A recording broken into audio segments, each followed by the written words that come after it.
¿Qué fue lo peor que alguien te dijo después de vencer al cáncer? El tipo en la recepción del gimnasio me miró de arriba a abajo y me susurró. Óyeme, carnal, al dueño no le gusta que vengan chavos tan flacos a entrenar aquí. Mejor búscate otro lugar. Le dije que ya había pagado el mes completo por internet, y nomás movió la cabeza como si hubiera firmado mi sentencia de muerte. Luego vi al dueño, Beto, un tipo enorme haciendo curl de bíceps con mancuernas que pesaban más que yo. En cuanto pasé cerca de él hacia el rack de sentadillas, me clavó la mirada con esa forma en que un lobo mira a un venado herido. Lo que nadie en ese gimnasio sabía era que antes del cáncer, yo había hecho sentadillas de 360 kilos y tenía récords mundiales en 2 categorías de peso diferentes. El problema era que no sabía si algo de esa fuerza seguía ahí enterrada o si el cáncer me la había robado para siempre. Me preparé en el rack de sentadillas con solo la barra vacía para mi calentamiento, moviéndome exactamente como siempre lo había hecho. El compañero de entrenamiento de Beto, Chuy, inmediatamente empezó a grabarme, narrando lo suficientemente alto para que todos escucharan. Miren a este compa tratando 20 kilos como si fuera su máximo. Probablemente es el peso más pesado que ha levantado en su vida. Me quedé callado y me concentré en mi respiración, pero podía sentir a Beto observándome desde el otro lado del gimnasio con creciente interés. Cuando agregué un disco de cada lado, Beto caminó hacia mí y se paró directamente detrás de mí, lo suficientemente cerca como para sentir su aliento en mi cuello. Chamaco, este es un gimnasio serio para gente seria. El gym económico está a 2 cuadras donde no te van a juzgar por hacerle perder el tiempo a todos. Extendió la mano y me picó la columna expuesta a través de mi playera a la mitad de la sentadilla. Puedo contar cada hueso de su espalda. Este morro está construido como un xilófono. El piquete me hizo perder el equilibrio y casi suelto la barra, mi cara ardiendo mientras la gente se reía. La novia de Beto se acercó y jadeó cuando me vio de cerca. Ay, Dios mío, ¿estás bien médicamente? Beto agarró mi brazo y lo levantó mostrándole a todos cómo sus dedos podían envolver completamente mi bíceps con espacio de sobra. Sientan esto, es como agarrar un hueso de pollo. Esto es lo que pasa cuando los gamers intentan convertirse en atletas. Más gente se reunió para ver mientras me movía al press de banca, y podía ver a Beto siguiéndome. Su atención ahora completamente enfocada en hacerme quedar en ridículo. Chuy agarró mi mochila del gym y vació todo en el piso, y mis viejas fotos de competencia se esparcieron por las colchonetas de hule. Fotos de cuando pesaba 100 kilos de músculo levantando 400 kilos en peso muerto en los nacionales. Beto recogió una y estalló en carcajadas. Este escuálido perdedor en verdad trajo fotos falsas como inspiración. Miren. Le puso su cara con Photoshop al cuerpo de un powerlifter de verdad. Empezó a romperlas mientras yo me quedaba paralizado viendo 3 años de recuerdos de competencias convertidos en confeti. Trajeron la báscula del gimnasio, y Beto literalmente me levantó y me colocó en ella como a un niño, anunciando 60 kilos de pura debilidad a todos. Su novia dijo que su bolsa pesaba más, y para probarlo, Beto me agarró debajo de los brazos e hizo curls de bíceps con todo mi cuerpo mientras contaba las repeticiones en voz alta. Cada levantamiento hacía que mis costillas dolieran donde las cicatrices quirúrgicas todavía estaban sensibles, pero no podía liberarme sin verme aún más patético. Beto me arrancó la playera para comparar físicos en el espejo, exponiendo mis cicatrices quirúrgicas y costillas salientes a todos mientras se flexionaba junto a mi esqueleto. Esto es lo que pasa cuando te saltas todos los días. Probablemente le dice a las chicas que está en fitness, como si alguien fuera a creer que este sobreviviente de campo de concentración pudiera levantar algo más pesado que su celular. Todo el gimnasio estaba mirando ahora con los teléfonos afuera, y podía ver a Beto alimentándose de la atención, poniéndose más agresivo con cada minuto que pasaba. Chuy llamó al encargado diciendo que estaba haciendo sentir incómodos a otros miembros y sugiriendo que necesitaba autorización médica. Beto agregó que era un peligro de seguridad que podría colapsar. Además es malo para el negocio. Los nuevos miembros ven a este esqueleto caminante y piensan que nuestros suplementos no funcionan. El encargado se veía incómodo, pero no les dijo que pararan. Y me di cuenta de que nadie iba a ayudarme. Estaba cargando discos en la barra cuando Beto de repente agarró mi muñeca, apretando lo suficientemente fuerte como para sentir los huesos rechinando. ¿Sabes qué? Creo que es hora de que te vayas. Su voz se había vuelto algo tranquilo y peligroso. Y la burla juguetona de antes había desaparecido por completo. Empezó a arrastrarme hacia la salida mientras Chuy bloqueaba mi otro lado, y podía sentir cada ojo en el gimnasio observando para ver qué pasaría después. No necesitamos tu tipo aquí haciendo que todos se sientan incómodos con tu cuerpo enfermo de enfermedad. Fue entonces cuando algo dentro de mí finalmente se rompió. Torcí mi muñeca usando una técnica de mis viejos días de entrenamiento y rompí su agarre. Luego lo empujé hacia atrás lo suficientemente fuerte como para que tropezara. El shock en su cara duró tal vez medio segundo antes de transformarse en pura rabia. Y lo vi cargar contra mí con sus completos 118 kilos de músculo detrás de él. En esa fracción de segundo tuve que decidir si la fuerza que había pasado 6 meses reconstruyendo en mi cochera era real o si estaba a punto de ser destruido frente a todos. Escucha 90 segundos y califícame con 5 estrellas en Spotify. Estoy haciendo un sorteo para la gente que hizo esto y muestre prueba en mi Instagram. Habrá 4 ganadores y puedes elegir entre una tarjeta de regalo de Spotify o Amazon. Mi cuerpo se movió por instinto usando un giro de muñeca que había practicado miles de veces en la lucha libre de la prepa. Me liberé de su agarre y empujé ambas palmas con fuerza contra su pecho. Beto tropezó 3 pasos hacia atrás, su cara pasando de sorprendida a absolutamente furiosa en el tiempo que le tomó recuperar el equilibrio. Vino hacia mí rápido, los 118 kilos completos cargando como si fuera a atravesarme la pared. Me moví a un lado en el último segundo posible, mis pies recordando patrones de juego de pies que mi cerebro había olvidado. y Beto se estrelló directo contra el rack de sentadillas. El tintineo metálico resonó por todo el gimnasio. Las pesas traquetearon en sus clavijas y todo el rack se deslizó 15 centímetros por el piso de hule. Todos dejaron lo que estaban haciendo y se quedaron mirando. Beto agarró su hombro donde había golpeado el montante de metal y se dio vuelta buscándome. El encargado del gimnasio vino corriendo, gritando algo que no podía escuchar sobre la sangre corriendo en mis oídos. 2 miembros del personal con playeras negras iguales aparecieron de algún lugar. Chuy tenía su teléfono afuera grabando todo. Alguien cerca de la recepción gritó que estaban llamando al 911. Agarré mi playera rasgada del piso donde Beto la había tirado. Los pedazos destrozados de mis fotos de competencia estaban esparcidos por todas partes. Recogí lo que pude. Mis manos temblaban tanto que dejé caer la mitad 2 veces. Mi mochila todavía estaba volcada cerca del press de banca. Metí todo de vuelta lo más rápido que pude mientras el encargado intentaba ponerse entre Beto y yo. Caminé directo hacia la puerta principal. Nadie intentó detenerme. El tipo en la recepción que me había advertido antes solo se quedó mirando mientras empujaba las puertas de vidrio hacia el estacionamiento. El sol de la tarde me pegó en la cara y me di cuenta de que solo llevaba mi camiseta sin mangas porque Beto me había arrancado completamente la playera de encima. Llegué a mi coche y abrí la puerta, pero mis manos temblaban demasiado para meter la llave en el encendido. Me senté agarrando el volante tratando de hacer que mis dedos dejaran de temblar. Mis costillas dolían en el lado izquierdo donde Beto me había agarrado durante esos curls de bíceps. Miré hacia abajo y vi marcas moradas oscuras ya formándose en mi muñeca donde me había apretado. Cuando levanté mi camiseta sin mangas, más moretones se estaban extendiendo por mis costillas justo sobre las cicatrices quirúrgicas. Saqué mi teléfono y abrí la cámara. Mis manos se estabilizaron lo suficiente para tomar fotos claras de mi muñeca desde 3 ángulos diferentes, asegurándome de que la marca de tiempo se mostrara en la esquina. Luego tomé fotos de los moretones en mis costillas y la playera rasgada en el asiento del pasajero. Me senté ahí por otro minuto tratando de decidir si podía manejar. Mi visión seguía poniéndose borrosa y no podía saber si estaba a punto de llorar o desmayarme. Abrí mis mensajes y encontré el nombre de Diego. ¿Puedes venir por mí? Pasó algo en el gym. Estoy en el estacionamiento. Lo envié antes de poder pensar demasiado en las palabras. Me respondió en menos de 30 segundos preguntando si estaba herido. Le envié la dirección y una de las fotos de la muñeca. Respondió que venía en ese momento. La troca de Diego entró al estacionamiento 18 minutos después. Había estado viendo la entrada del gimnasio todo el tiempo esperando medio que Beto saliera buscándome. Diego estacionó junto a mi coche y salió rápido. Me echó una mirada a través de la ventana y su expresión cambió a algo que nunca había visto antes. Abrí mi puerta y le mostré los moretones y la playera rasgada. Diego no dijo nada por un largo momento. Solo puso esa mirada callada y enojada. Mandíbula apretada, manos cerradas en puños. Luego preguntó si podía caminar bien. Le dije que sí, podía. Dijo que íbamos a urgencias ahora mismo porque no iba a arriesgarse con mis costillas después de la cirugía que había tenido. Empecé a discutir que probablemente estaba bien, pero Diego me interrumpió y dijo que me iba a llevar ahí me gustara o no. Agarré mi mochila y cerré mi coche con llave. La caminata a la troca de Diego hizo que mis costillas dolieran más. Diego manejó rápido pero no como loco. Me preguntó qué pasó y le conté toda la historia mientras íbamos al otro lado de la ciudad a las urgencias cerca de su depa. Los curls de bíceps usando mi cuerpo, las fotos siendo rotas, la báscula, Beto arrastrándome hacia la salida. Los nudillos de Diego se pusieron blancos en el volante, pero no interrumpió. Cuando llegué a la parte sobre Beto cargando contra mí, Diego preguntó si yo le había pegado primero. Le expliqué sobre el giro de muñeca y el empujón. Diego asintió y dijo que eso era defensa propia, no asalto. Llegamos al estacionamiento de urgencias 20 minutos después de que me recogió.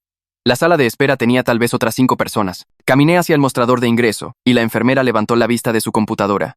Me echó una mirada y preguntó si estaba actualmente en tratamiento de cáncer. La pregunta me hizo querer gritar. Le dije que no. Ya había terminado el tratamiento. Solo necesitaba que alguien revisara mis costillas. Me dio una tabla con sujetapapeles con formularios y me dijo que llenara todo, incluyendo mi historial de cáncer. Me senté en las sillas de plástico y empecé a escribir. Diego se sentó junto a mí y preguntó si quería café o agua de la máquina expendedora. Dije agua. La enfermera me llamó después de unos 15 minutos. Me tomó la presión, temperatura y peso, 61 kilos. Había ganado 2 kilos desde la báscula del gimnasio. Escribió todo y preguntó qué me traía hoy. Le mostré los moretones y expliqué que alguien me había agarrado y estaba preocupado por mis costillas porque había tenido cirugía ahí hace unos meses. Preguntó si esto era violencia doméstica. Dije que no, pasó en un gimnasio. Hizo una nota en mi expediente y dijo que el doctor vendría pronto. El cuarto de examen estaba frío y olía a antiséptico. Me senté en la mesa cubierta de papel y esperé. Diego se paró cerca de la puerta mirando su teléfono. La doctora entró tal vez 10 minutos después. Era mayor, probablemente en su 50 segundo, con cabello gris recogido. Se presentó como Ladra Martínez y me pidió que explicara qué pasó. Repasé toda la historia de nuevo mientras ella examinaba los moretones en mi muñeca. Hizo preguntas detalladas sobre mi historial de cáncer, qué tipo, qué tratamiento, cuándo terminó, qué cirugías había tenido. Presionó cuidadosamente mis costillas donde el moretón estaba peor. Hice una mueca cuando tocó el punto justo sobre mi cicatriz quirúrgica. Dijo que quería radiografías para asegurarse de que nada estuviera roto o dañado cerca de los sitios quirúrgicos. Vino un técnico y me llevó al cuarto de rayos X. Tuve que mantener diferentes posiciones mientras la máquina hacía clic y zumbaba. De vuelta en el cuarto de examen, Ladra Martínez dijo que las imágenes estarían listas en unos 20 minutos. Ladra. Martínez regresó con los resultados de rayos X en una tableta. Me mostró las imágenes y señaló que nada estaba roto o fracturado. Esas eran las buenas noticias. Las malas noticias eran que mis huesos todavía estaban reconstruyendo densidad después de la quimio y necesitaba tener mucho cuidado con impactos y caídas. Preguntó si me habían golpeado en la cabeza. Dije que no. Revisó mis pupilas de todos modos con una luz. Luego escribió instrucciones estrictas en un papel. Seguimiento con mi oncólogo dentro de 48 horas. Poner hielo en los moretones por 20 minutos a la vez. Tomar ibuprofeno para el dolor pero no más de 600 miligramos a la vez. Estar atento a dolor aumentado, hinchazón, dificultad para respirar o mareos. Regresar inmediatamente si pasaba algo de eso. Preguntó si me sentía seguro yendo a casa. Dije que sí. Preguntó si quería presentar un reporte policial sobre el asalto. No había pensado en eso. Dijo que las urgencias estaban obligadas a documentar lesiones que resultaran de asalto y que ella estaría anotando todo en mi expediente. Imprimió una copia de sus notas y el reporte de rayos X y me los dio en una carpeta. Luego se fue y la enfermera regresó para darme los papeles de alta. Diego me llevó a su depa en lugar de regresar al estacionamiento del gimnasio. Dijo que podía recoger mi coche mañana cuando estuviera pensando con claridad. Su lugar era pequeño pero limpio, un cuarto con una cocina que se abría a la sala. Me señaló hacia el sillón y fue a hacer comida. Me senté sosteniendo la carpeta de urgencias y mirando a la nada. Mi teléfono vibró con mensajes de números que no reconocía. De alguna manera la gente ya tenía fotos del gimnasio. Diego regresó con un sándwich y una bolsa de chícharos congelados envuelta en una toalla. Me dio ambos y me dijo que comiera y pusiera hielo en mis costillas. El sándwich era de jamón y queso. Lo comí porque Diego me estaba viendo y no quería discutir. Se sentó en la silla frente a mí y preguntó si quería reportar esto a la policía. Me di cuenta de que no había pensado tan adelante todavía. Mi cerebro todavía estaba atorado en el sonido de Beto estrellándose contra el rack de sentadillas. Diego dijo que no tenía que decidir ahora, pero que debería pensarlo. Dijo que gente como Beto no para a menos que alguien los haga parar. Terminé el sándwich y mantuve los chícharos congelados en mis costillas. Diego prendió la tele en un programa de cocina que ninguno vio. Me senté ahí tratando de descifrar qué le pasó a mi vida en el espacio de 2 horas. Traté de dormir esa noche, pero cada vez que cerraba los ojos veía la cara de Beto o escuchaba a la gente riéndose de mí en el gimnasio. Diego me dio una almohada y cobija y me dijo que lo despertara si necesitaba algo. Me acosté en el sillón mirando al techo y contando las grietas en la pintura. Alrededor de la medianoche me levanté para usar el baño y vi que Diego había dejado un vaso de agua y unas galletas en la mesa de centro para mí. Me comí las galletas aunque no tenía hambre porque me dio algo que hacer además de pensar. Mi muñeca dolía peor cuando no la estaba moviendo. Y los moretones en mis costillas hacían difícil encontrar una posición cómoda. Revisé mi teléfono y vi 3 llamadas perdidas de números que no reconocía y un montón de mensajes preguntando si yo era el tipo del video del gimnasio. Puse mi teléfono boca abajo y traté de dormir de nuevo. A las 3 a.m. Todavía estaba despierto, así que saqué la info de contacto de mi oncólogo y envié un mensaje por el portal de pacientes solicitando una cita urgente. Expliqué que había estado en un incidente en un gimnasio y necesitaba discutir mi autorización médica para hacer ejercicio. El mensaje se envió con una pequeña palomita y finalmente me dormí alrededor de las 4 a.m. La alarma del teléfono de Diego me despertó a las 7 y lo escuché moviéndose en la cocina haciendo café. Mi teléfono vibró con una notificación del consultorio del doctor diciendo que habían recibido mi mensaje y que alguien me llamaría cuando abrieran a las 8. Me senté lentamente porque todo mi cuerpo se sentía tieso y adolorido. Diego me trajo café sin preguntar si quería y se sentó en la silla frente a mí. Preguntó si había dormido y le dije que tal vez 2 horas. El teléfono sonó exactamente a las 8:15 y la recepcionista dijo que el doctor había revisado mi mensaje y quería verme esa tarde a las 2:30. Preguntó si me funcionaba y dije que sí antes de que pudiera ofrecer una hora diferente. Le agradecí a Diego por dejarme quedarme y me llevó de vuelta al estacionamiento del gimnasio para sacar mi coche. El gimnasio no abría hasta las 9, así que el lote estaba vacío excepto por mi Honda, todo golpeado sentado ahí como evidencia de lo que pasó. Manejé a casa, me bañé y me cambié a ropa limpia. Los moretones se veían peor con la luz del día. Y tomé más fotos con mi teléfono para documentar cómo se estaban extendiendo. A las 2:15 entré al consultorio del doctor y me registré en recepción. La enfermera me llamó dentro de 5 minutos y me tomó la presión y temperatura como siempre. Me pidió que me subiera la manga para revisar algo, y cuando vio el moretón en mi muñeca toda su cara cambió. Tecleó algo en la computadora y puso un icono de banderita junto a mi nombre en el expediente. Me dijo que el doctor vendría enseguida y salió del cuarto rápidamente. El doctor López entró 10 minutos después con una tableta mostrando mi expediente y los registros de urgencias que habían enviado. Se sentó en el banquito rodante y me pidió que le mostrara las lesiones. Me subí la manga y levanté mi playera para mostrar los moretones en mis costillas. Se puso guantes y tocó los moretones suavemente, preguntando si dolía cuando presionaba ciertos puntos. Le dije que estaba adolorido, pero no terrible. Abrió las imágenes de rayos X en su tableta y me mostró que nada estaba roto o agrietado. Dijo que eran buenas noticias, pero estaba preocupado por el estrés que esto estaba poniendo en mi recuperación. Preguntó qué pasó y le expliqué todo, desde entrar al gimnasio hasta que Beto agarró mi muñeca hasta que lo empujé.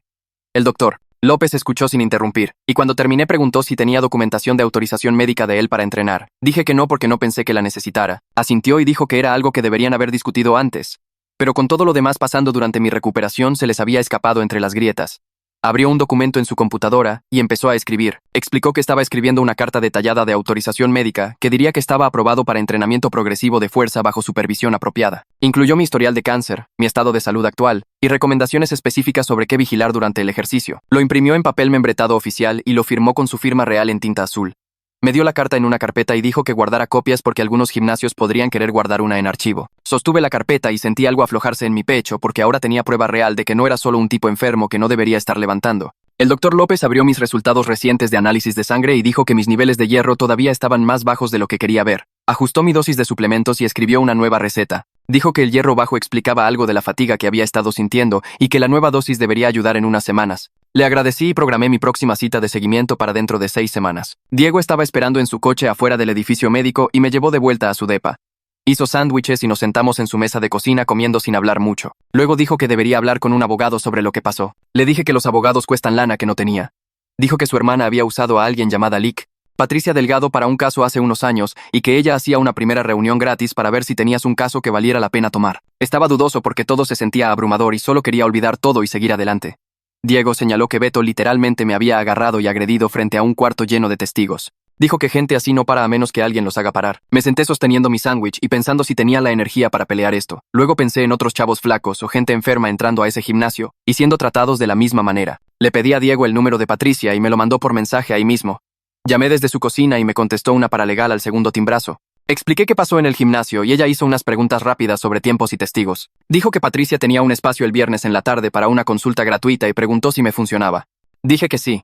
Y tomó mi información de contacto y me dijo que trajera cualquier documentación que tuviera incluyendo fotos y registros médicos. Colgué y sentí que estaba haciendo algo en lugar de solo ser una víctima. Diego dijo que podía quedarme en su depa hasta que me sintiera listo para ir a casa. Y le tomé la palabra por una noche más. 2 días después estaba de vuelta en mi depa tratando de regresar a una rutina normal. Hice desayuno, revisé mi correo y traté de no pensar en el gimnasio. Luego mi teléfono empezó a vibrar con notificaciones. Lo levanté y vi que tenía 15 nuevas notificaciones de Instagram, 20 de Facebook y un montón de mensajes de gente que apenas conocía. Abrí Instagram primero y vi que Chuy había subido un video. El video me mostraba empujando a Beto, pero estaba editado para cortar todo lo que pasó antes. El título decía algo sobre furia de esteroides de un esqueleto y cómo yo había atacado a Beto sin razón. La sección de comentarios ya se estaba llenando de gente que no conocía. Alguien dijo que me veía como si estuviera en cristal. Alguien más dijo que claramente estaba mentalmente inestable. Otra persona hizo un chiste sobre sobrevivientes de campo de concentración aprendiendo a pelear. Sentí mis manos empezar a temblar mientras me desplazaba por los comentarios. El video había sido compartido a 3 grupos diferentes de gimnasios locales y un foro de fisiculturismo. Gente que ni siquiera estaba ahí estaba comentando sobre cómo obviamente estaba en algo o cómo debía tener algún tipo de complejo sobre mi tamaño. Alguien me reconoció de mis días de competencia y dijo que el cáncer debió haberme frito el cerebro. Vi el contador de compartidas subir en tiempo real mientras más gente lo pasaba. Mi teléfono seguía vibrando con nuevas notificaciones y quería aventarlo por todo el cuarto. Esa misma rabia impotente del gimnasio vino inundando de vuelta, y tuve que poner el teléfono abajo y alejarme antes de hacer algo estúpido. 10 minutos después mi teléfono vibró con una llamada de Diego y casi no contesto. Empezó a hablar antes de que pudiera decir algo sobre cómo había estado escarbando por los grupos de Facebook de gimnasios locales y encontró algo importante. Alguien llamado Memo había subido una versión sin editar de todo el incidente en un grupo privado de powerlifting al que Diego pertenecía, y el video mostraba todo desde cuando Beto primero picó mi columna hasta que me agarró la muñeca y me arrastró. Diego dijo que lo estaba descargando ahora mismo y que necesitaba guardar una copia inmediatamente para la abogada. También reportó el video editado de Chuy en Instagram por contenido engañoso y me dijo que hiciera lo mismo desde mi cuenta. Abrí mi laptop y Diego me envió el archivo por un link seguro. Ver el video completo me revolvió el estómago porque podías escuchar todo lo que Beto dijo sobre mi cuerpo y ver exactamente qué tan agresivo se puso. Los comentarios en la publicación de Memo eran completamente diferentes del video de Chuy, con gente diciendo que Beto debería perder su licencia de negocio y que esto era asalto en cámara. Guardé 3 copias del video en diferentes lugares y le mandé mensaje al número del consultorio de Patricia para ver si podía adelantar mi cita del viernes. La paralegal me llamó de vuelta dentro de 1 hora y dijo que Patricia tenía una cancelación el jueves en la tarde si podía llegar. Me presenté en su oficina con mi laptop, teléfono, una carpeta de registros médicos impresos, fotos de mis moretones y ambos archivos de video en una USB. La oficina de Patricia era pequeña pero profesional, con títulos de derecho enmarcados en la pared y pilas de expedientes de casos en su escritorio que me hicieron sentir que ella en verdad trabajaba en lugar de solo tomar consultas. Me dio la mano y me pidió que le explicara todo lo que pasó en el gimnasio desde el momento en que llegué. Empecé con la advertencia del tipo de recepción y pasé por cada detalle que podía recordar, mostrándole las fotos de mis fotos de competencia rotas y los moretones en mi muñeca. Tomó notas en una libreta amarilla legal y no interrumpió ni una vez. Solo asintió y escribió citas específicas cuando repetí lo que Beto había dicho. Cuando le mostré el video editado de Chuy primero y luego la versión sin editar, Vio a ambos 2 veces y me pidió que le enviara ambos archivos junto con los nombres de cualquiera que reconociera en el fondo que pudiera ser testigo. Patricia se reclinó en su silla y explicó que tenía bases sólidas para un caso civil por agresión y lesiones basado en la evidencia de video y documentación médica. Dijo que el lado criminal podría ser manejado por la policía si quería presentar un reporte formal, pero que sería un proceso separado de cualquier cosa que ella pudiera hacer por mí. Fue directa sobre el hecho de que los casos legales toman tiempo y energía, y que necesitaba pensar cuidadosamente sobre qué resultado en verdad quería de esto.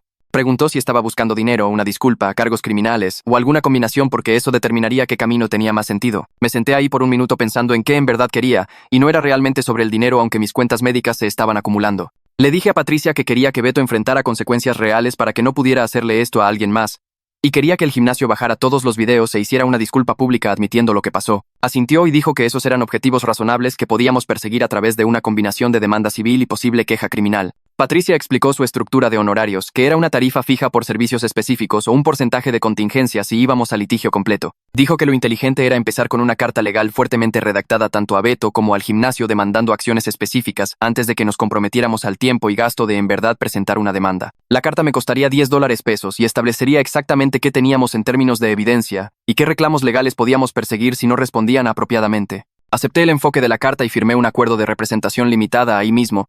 Luego pagué el anticipo con mi tarjeta de crédito. Patricia dijo que tendría la carta redactada y enviada dentro de 2 días hábiles, y que debería esperar una respuesta o silencio total dentro de una semana después de eso. 3 días después, Patricia llamó para decirme que las cartas habían sido enviadas por correo certificado tanto a Beto personalmente como a la dirección comercial del gimnasio. Había incluido copias de mi autorización médica del Dr. López, el archivo de videos sin editar y fotos de mis moretones, junto con un cronograma detallado de eventos. La carta demandaba que preservaran todo el metraje de cámaras de seguridad y cualquier otra grabación del incidente, removieran todas las publicaciones de redes sociales sobre mí, emitieran una disculpa escrita y reembolsaran mi cuota de membresía. También dejaba claro que teníamos documentación de todo y estábamos preparados para perseguir tanto daños civiles como cargos criminales si no respondían apropiadamente. Patricia dijo que el rastreo de correo certificado mostraba que ambas cartas fueron entregadas y firmadas, así que ahora esperábamos a ver cómo reaccionarían. El encargado del gimnasio respondió dentro de 3 días, pero no de la manera que había esperado. Su abogado envió una carta formal en papel membretado de bufete, citando la renuncia de responsabilidad que había firmado cuando me uní y alegando que había estado perturbando a otros miembros con prácticas de levantamiento inseguras. Negaban que ocurriera cualquier asalto y caracterizaban el incidente como Beto tratando de escoltar a un miembro perturbador fuera de las instalaciones por razones de seguridad. La carta decía que mi membresía estaba terminada por violación de políticas del gimnasio y que no emitirían ningún reembolso o disculpa. También amenazaban con contrademandar por difamación si continuaba haciendo reclamos falsos sobre su negocio o personal. Leí toda la cosa 2 veces y sentí mi presión arterial dispararse porque estaban actuando como si yo fuera el problema. Me reuní con Patricia de nuevo el martes siguiente y ella leyó la respuesta del gimnasio con una expresión neutral que me dijo que había visto este tipo de cosa antes. Estableció 2 caminos hacia adelante. Podíamos presentar en tribunal de pequeñas causas por el reembolso de membresía más daños por el asalto, lo cual sería más rápido y más barato pero limitado en lo que podíamos recuperar. O podía presentar una queja formal de asalto con la policía que podría llevar a cargos criminales y darnos más palanca en el caso civil. Patricia recomendó hacer ambos para aplicar presión máxima, explicando que la queja criminal pondría nerviosa a la compañía de seguros del gimnasio y podría forzarlos a llegar a un acuerdo en lugar de arriesgar un juicio. Dijo que el reporte policial necesitaba pasar pronto porque algunas jurisdicciones tienen límites de tiempo sobre cuándo puedes reportar un asalto, y que debería traer toda mi documentación cuando lo presentara. Mi cita de seguimiento con el Dr. López estaba programada para ese jueves, y me presenté con mi lista actualizada de medicamentos y una impresión de mis síntomas recientes. Corrió el panel de sangre estándar y revisó mis sitios quirúrgicos. Luego se sentó con los resultados y dijo que mis números estaban mejorando con los suplementos de hierro ajustados. Mi conteo de glóbulos rojos estaba arriba y mis niveles de proteína estaban mejor, lo que significaba que mi cuerpo en verdad estaba reconstruyendo tejido muscular. Pero luego preguntó sobre mis niveles de estrés y patrones de sueño, y tuve que admitir que había estado durmiendo tal vez 4 horas por noche, y comiendo comida chatarra por estrés porque cocinar se sentía como demasiado esfuerzo. El Dr. López puso esta mirada preocupada, y preguntó si todo estaba bien más allá de la recuperación física, así que terminé contándole sobre el incidente del gimnasio y el proceso legal. Escuchó sin juzgar y luego dijo que el estrés crónico podría ralentizar mi recuperación, y que necesitaba encontrar mejores maneras de manejar todo con lo que estaba lidiando. El Dr. López sacó una libreta de referencias y escribió un nombre: Esperanza Hernández, una fisioterapeuta que se especializaba en trabajar con sobrevivientes de cáncer que estaban reconstruyendo fuerza. Dijo que Esperanza había trabajado con varios de sus pacientes y entendía los desafíos específicos de entrenar después del tratamiento, incluyendo los aspectos psicológicos de lidiar con un cuerpo cambiado. El Dr. López pensó que tener un plan de entrenamiento estructurado con guía profesional ayudaría tanto física como mentalmente, dándome metas concretas en las cuales enfocarme en lugar de solo estresarme por el caso legal. Llamó al consultorio de Esperanza ahí mismo y me consiguió una cita de evaluación inicial para la siguiente semana. Luego me hizo prometer que en verdad iría en lugar de cancelar porque estaba demasiado ocupado o ansioso. Esa noche estaba acostado en mi sillón tratando de ver algo sin pensar en Netflix cuando mi teléfono vibró con una notificación de DM. Abrí Instagram y vi un mensaje de una cuenta que no reconocía, pero la foto de perfil era claramente Beto. El mensaje decía que si no dejaba esta tontería legal inmediatamente, me contrademandaría por difamación y asalto, y que tenía sus propios abogados que estaban listos para destruirme en la corte. Escribió que estaba tratando de arruinar su negocio con mentiras y que se aseguraría de que todos en la comunidad de fitness local supieran qué tipo de persona era en verdad. El mensaje terminaba con una amenaza de que tenía conexiones y recursos que no podía imaginar y que estaba cometiendo un enorme error al ir tras él. Tomé capturas de pantalla de toda la conversación, incluyendo su perfil y la marca de tiempo. Luego inmediatamente lo reenvié todo a Patricia con un mensaje preguntando qué debería hacer. Patricia respondió en minutos diciéndome que esta era evidencia perfecta de acoso y amenazas. Dijo que guardara todo, lo bloqueara en todas las plataformas, y no respondiera sin importar que enviara después. Tomé capturas de pantalla de todo el hilo de mensajes, incluyendo su perfil y la marca de tiempo mostrando que vino después de que nuestras discusiones de mediación empezaron. Luego bloqueé su cuenta en Instagram y Facebook y en cualquier otro lugar que se me ocurriera. Diego me llamó esa noche y preguntó cómo estaba aguantando. Y cuando le conté sobre el mensaje amenazante, se quedó callado por un segundo antes de ofrecerme usar su gimnasio en la cochera. Dijo que tenía un rack completo de sentadillas, press de banca y suficientes discos para trabajar, además sin cámaras y sin multitud viendo cada repetición. Sentí algo aflojarse en mi pecho con la idea de entrenar en algún lugar seguro, y le dije que lo tomaría en cuanto obtuviera autorización de la fisioterapeuta. Mi primera cita con Esperanza Hernández pasó 3 días después en una clínica pequeña que olía a tapetes de hule y spray de limpieza. Me hizo llenar papelería sobre mi historial de cáncer, cirugías y síntomas actuales antes de llevarme a un cuarto privado con espejos y equipo de evaluación. Esperanza pasó casi 1 hora probando mi rango de movimiento en cada articulación, revisando dolor o rigidez, y haciéndome hacer movimientos básicos mientras veía mi forma. Hizo preguntas específicas sobre niveles de fatiga, cómo se sentía mi cuerpo durante y después de actividad, y si experimentaba cualquier dolor de nervios o entumecimiento de la quimio. Cuando mencioné que solía hacer sentadillas de 360 kilos, no se veía impresionada o escéptica, solo asintió y lo escribió como si fuera información normal. Esperanza explicó que había trabajado con varios sobrevivientes de cáncer reconstruyendo fuerza, y que el desafío más grande usualmente era el lado mental de aceptar un cuerpo cambiado. Creó un programa de 12 semanas empezando con movimientos que se sentían vergonzosamente ligeros, como sentadillas con peso corporal y lagartijas asistidas, pero incluyó puntos de referencia específicos para cuándo aumentar peso o repeticiones. El programa tenía reglas de seguridad sobre parar inmediatamente si sentía ciertos tipos de dolor y hojas de rastreo para monitorear fatiga y recuperación entre sesiones. Esperanza fue clara en que compararme con los números de antes del cáncer me haría miserable y probablemente llevaría a lesión, y que la meta era solo progreso consistente semana tras semana. Salí de su oficio con una carpeta llena de ejercicios e instrucciones, sintiéndome tanto esperanzado como frustrado de que tenía que empezar desde básicamente cero. La siguiente mañana manejé a la estación de policía con toda mi documentación en una carpeta, incluyendo las fotos de mis moretones, los registros médicos de urgencias, las notas del doctor López sobre mi historial de cáncer, y ambas versiones del video del gimnasio en mi teléfono. El oficial en la recepción me dirigió a un detective que manejaba casos de asalto, y me senté en un cuarto de entrevistas pequeño esperando a que alguien tomara mi declaración. Un oficial más joven entró y escuchó mi historia mientras tomaba notas, haciendo preguntas sobre tiempos exactos y qué palabras específicas usó Beto. Fue profesional y no pareció crítico sobre mi apariencia o historial médico, lo cual fue un alivio después de todo en el gimnasio.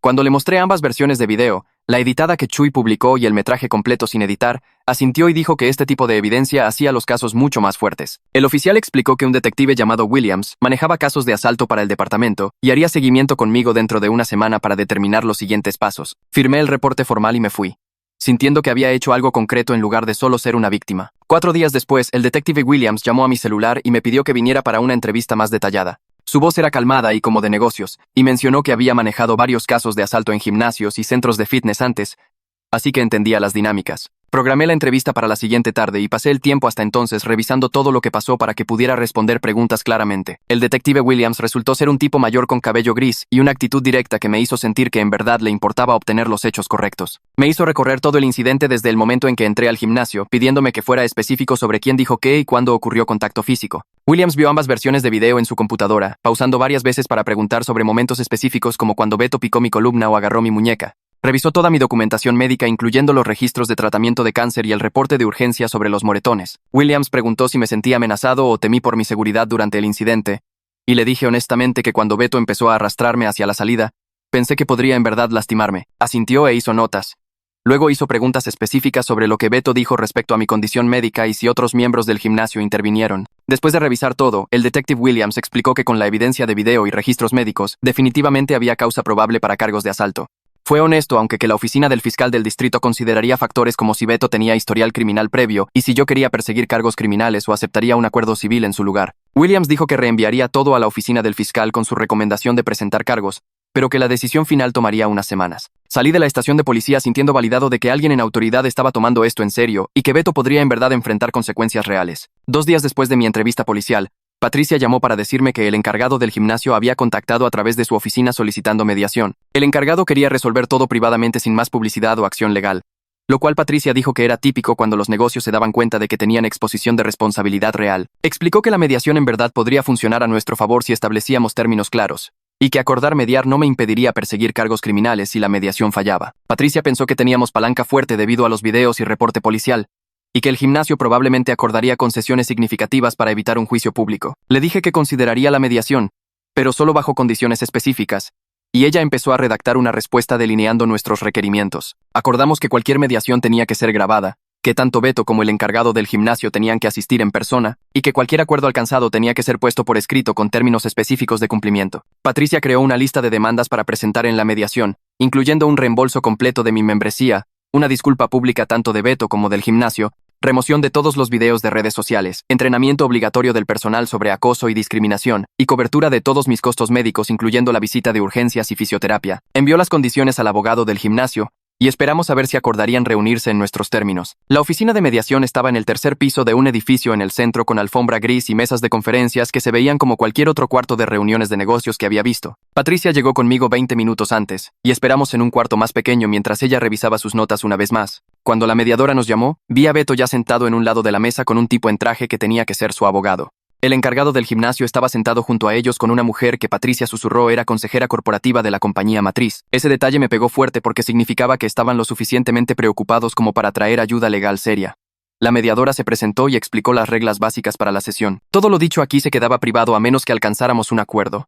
Pidió a cada lado que presentara su versión de lo que pasó. El abogado de Beto fue primero, e inmediatamente empezó a hablar sobre cómo esto era solo un malentendido entre miembros del gimnasio. Dijo que Beto en verdad estaba tratando de ayudarme, sugiriendo que podría estar más cómodo en una instalación diferente, mejor adaptada a mi nivel de fitness. Vi a Beto sentado ahí asintiendo como si esta versión tuviera perfecto sentido. Mis manos se apretaron debajo de la mesa, y sentí esa misma rabia del gimnasio inundando de vuelta. El abogado siguió, alegando que Beto tenía preocupaciones sobre mi seguridad, y estaba actuando en mi mejor interés cuando sugirió que me fuera. Patricia lo dejó terminar sin interrumpir. Luego calmadamente preguntó si podía reproducir algo de evidencia de video.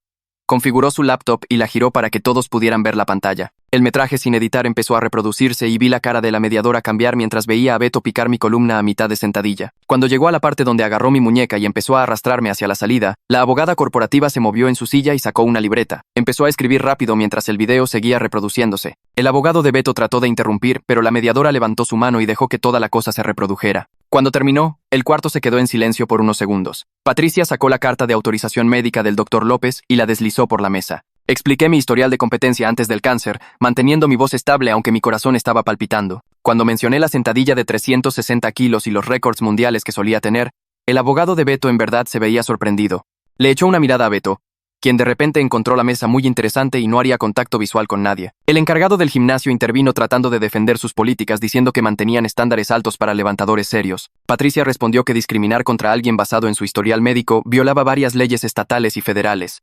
Las listó por número, y la pluma de la abogada corporativa se movió aún más rápido por su libreta. El encargado empezó a discutir de vuelta, pero la abogada corporativa en verdad interrumpió a su propio cliente y sugirió que tomaran un descanso para discutir algunas cosas privadamente. La mediadora estuvo de acuerdo y llamó un receso de 20 minutos. Patricia y yo regresamos al cuarto de espera más pequeño, y ella me dijo que el video había caído exactamente como esperaba.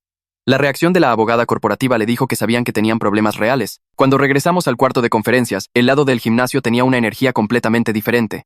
La abogada corporativa hizo la mayor parte de la conversación esta vez y presentó una oferta revisada. Proporcionarían un reembolso completo de mis cuotas de membresía y removerían todos los videos de sus cuentas de redes sociales. Habían redactado una política sobre prevención de acoso que el personal estaría obligado a completar entrenamiento. Estaban dispuestos a cubrir mis costos de urgencias de la noche del incidente, pero se negaban a cubrir los honorarios de abogado de Patricia, y absolutamente no emitirían una disculpa pública por preocupaciones sobre su reputación. Sentí frustración construyéndose porque quería que admitieran públicamente lo que pasó. Patricia pidió unos minutos para conferir conmigo privadamente. Salimos al pasillo, y ella explicó que conseguir los cambios de política y cobertura de costos era en verdad una ganancia más grande de lo que sería una disculpa forzada. Una disculpa pública a la que fueron presionados no significaría nada de todos modos. Me recordó que todavía podíamos perseguir cargos criminales a través del Detective Williams si quería responsabilidad real más allá de este acuerdo civil. Lo pensé por un minuto y me di cuenta de que probablemente tenía razón. Regresamos y les dijimos que acordaríamos sus términos con una adición. El gimnasio tenía que enviarme un reconocimiento escrito de que el incidente violó sus propias políticas. No era una disculpa pública, pero era algo por escrito que admitía falta. La abogada corporativa acordó esa modificación, y la mediadora empezó a redactar el acuerdo de conciliación. Todos lo firmamos una hora después de que Patricia revisara cada palabra. Salí de la oficina de mediación sintiéndome raro, como si hubiera ganado algo pero no lo suficiente. La rabia era menos intensa de lo que esperaba, aunque Patricia me acompañó a mi coche y me recordó que el caso criminal todavía estaba abierto con el detective Williams. La oficina del fiscal del distrito haría su propia decisión sobre si presentar cargos sin importar este acuerdo civil. Eso ayudó un poco. Saber que Beto todavía podría enfrentar consecuencias reales más allá de solo escribir un cheque. Manejé a casa y traté de enfocarme en lo que venía después en lugar de reproducir la mediación en mi cabeza. Pasaron 2 semanas conmigo revisando mi correo constantemente por actualizaciones del detective Williams.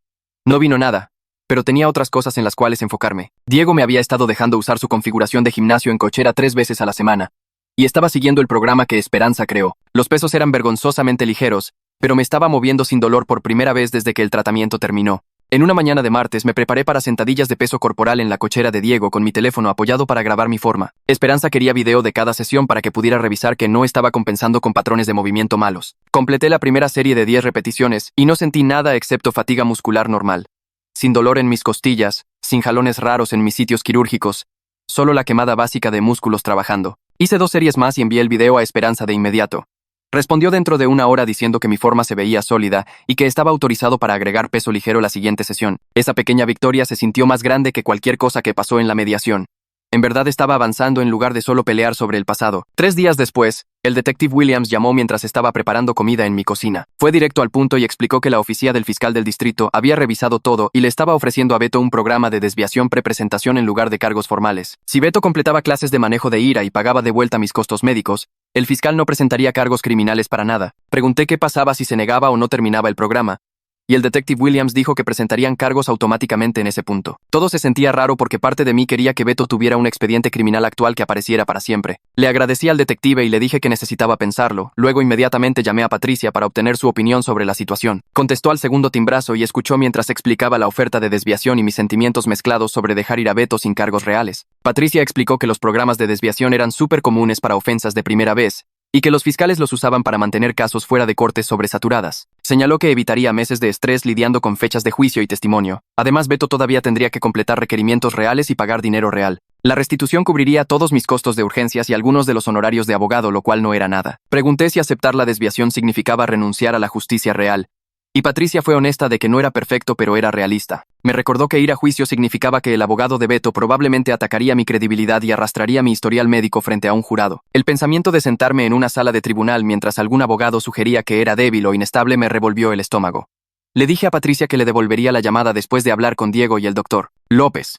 Luego pasé el resto de la tarde tratando de descifrar qué en verdad quería. Diego vino esa noche y hablamos de toda la situación mientras estábamos sentados en su gimnasio de cochera. Preguntó qué resultado me dejaría dormir mejor en la noche, y me di cuenta de que me importaba más entrenar sin esto colgando sobre mí que castigar a Beto para siempre. La perspectiva del doctor López durante mi siguiente cita fue puramente práctica sobre estrés y recuperación. Dijo que batallas legales extendidas drenarían energía que necesitaba para reconstruir fuerza, y que los términos de desviación significaban que Beto enfrentaba consecuencias reales, incluso sin un juicio. Después de 3 días de pensarlo desde cada ángulo, llamé a Patricia y le dije que aceptaría los términos de desviación. No era la justicia perfecta que había imaginado, pero significaba que Beto tenía que hacer manejo de ira y pagarme de vuelta. Además, podía enfocarme completamente en entrenar en lugar de fechas de corte. Patricia contactó la oficina del fiscal ese mismo día para confirmar mi aceptación, y empezaron a redactar la papelería oficial de desviación. 2 semanas después me reuní con el fiscal para firmar todo y revisar los requerimientos específicos que Beto tenía que completar. La papelería especificaba que Beto tenía que terminar 12 semanas de clases de manejo de ira con un terapeuta licenciado y pagar $48 en restitución para cubrir mis costos médicos de urgencias.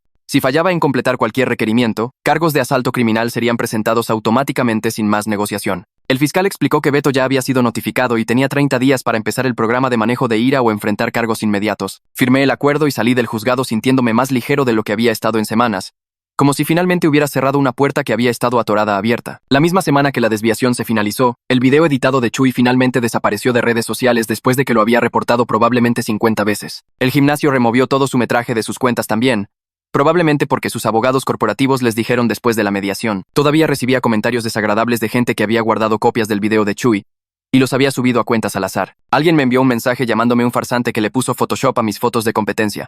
Y otra persona dijo que me veía como si perteneciera en un hospital, no en un gimnasio. Aprendí a silenciar notificaciones agresivamente y bloquear cuentas sin siquiera leer más allá de las primeras palabras de odio. Diego me enseñó a solo borrar y seguir adelante en lugar de tratar de defenderme ante extraños que ya habían decidido que estaba mintiendo. Mi siguiente sesión de entrenamiento con Esperanza marcó un punto de inflexión enorme porque me autorizó para agregar peso real a la barra para sentadillas. Empezamos con solo 43 kilos totales, que era la barra vacía más un disco de 11 kilos de cada lado. Suena como nada comparado con lo que solía levantar, pero ponerme bajo esa barra con peso real se sintió masivo después de meses de ejercicios de peso corporal. Esperanza configuró su teléfono para grabar mis series desde el ángulo lateral para que pudiera revisar mi forma y asegurarse de que no estaba compensando con patrones de movimiento malos. Completé 3 series de 5 repeticiones, y el peso se sintió pesado pero manejable, sin dolor en mis costillas o jalones raros alrededor de mis sitios quirúrgicos. Esperanza revisó el video entre series e hizo pequeños ajustes a mi ancho de postura y posición de barra para proteger mi cuerpo que todavía estaba sanando. Me envió a casa con instrucciones estrictas de descansar por 2 días completos antes de la siguiente sesión, y de mandarle mensaje inmediatamente si algo se sentía mal. El chequeo del Dr. López la siguiente semana mostró mejora continua en todos mis números de análisis de sangre, y parecía genuinamente complacido de que estaba manejando el entrenamiento sin contratiempos. Mis niveles de hierro habían subido significativamente con los suplementos ajustados, y mi conteo de glóbulos blancos estaba sólidamente en el rango normal por primera vez desde que el tratamiento terminó. Hizo preguntas detalladas sobre mi horario de entrenamiento y qué pesos estaba usando. Luego asintió con aprobación cuando expliqué el enfoque conservador de Esperanza. Las mejores noticias fueron que redujo mis citas de monitoreo de mensuales a cada 6 semanas, ya que todo estaba tendiendo en la dirección correcta. Salí de su consultorio sintiéndome como si mi cuerpo en verdad estuviera cooperando con el proceso de recuperación, en lugar de pelear contra él. Diego me presentó a un director de competencias el siguiente fin de semana en una cafetería local cerca de su depa. El director organizaba pequeñas competencias de powerlifting, específicamente diseñadas para dar la bienvenida a atletas adaptativos y gente regresando de lesiones o problemas médicos. Explicó que sus competencias tenían una vibra completamente diferente de las grandes competencias nacionales, con mucho más enfoque en progreso personal que comparar totales. El director vio mi registro de entrenamiento que Esperanza había estado manteniendo y dijo que debería seriamente considerar competir en unos 3 meses, con los números que pudiera lograr de manera segura. Enfatizó que la competencia era libre de juicios y que mucha gente competía con totales que parecerían pequeños a forasteros, pero representaban victorias personales enormes. Le agradecí por la información y le dije que lo pensaría, pero la idea de competir de nuevo hacía mi pecho sentirse apretado con nerviosismo. Esperanza mencionó la idea de la competencia durante nuestra siguiente sesión de entrenamiento y dijo que tener una meta concreta ayudaría a estructurar mejor mi programación. Pensó que 3 meses nos daban suficiente tiempo para construir hasta números respetables sin apurar mi recuperación o arriesgar lesión. Nos sentamos después de mi entrenamiento y mapeamos objetivos conservadores de intentos que se sentían tanto realistas como significativos. Para sentadillas, establecimos 84 kilos como el objetivo. Para press de banca 61 kilos. Y para peso muerto 102 kilos. Esperanza me recordó que estos números habrían sido mis pesos de calentamiento antes del cáncer, pero representaban progreso real desde donde estaba ahora.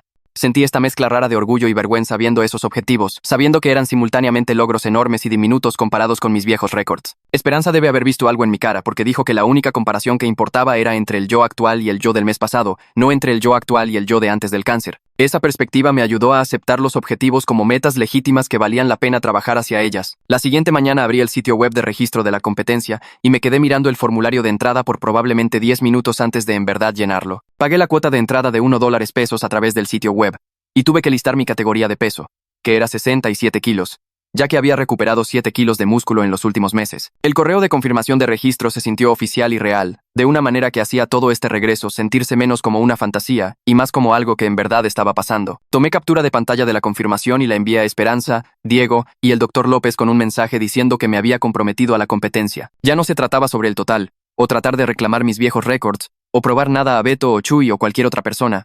Se trataba sobre presentarme en esa plataforma y completar 3 levantamientos como competidor, probándome a mí mismo que todavía era un levantador, aunque fuera una versión diferente a la de antes. Y ahí es donde están las cosas ahora. No ha regresado a sentadillas de 360 kilos, pero está haciendo sentadillas con peso en la barra. Y esa es la victoria. Mira, si esta historia resonó contigo, suscríbete para más regresos de la vida real que no tienen finales de Hollywood. Solo gente haciendo el trabajo y mejorando un poco cada día. Órale, nos vemos en el siguiente.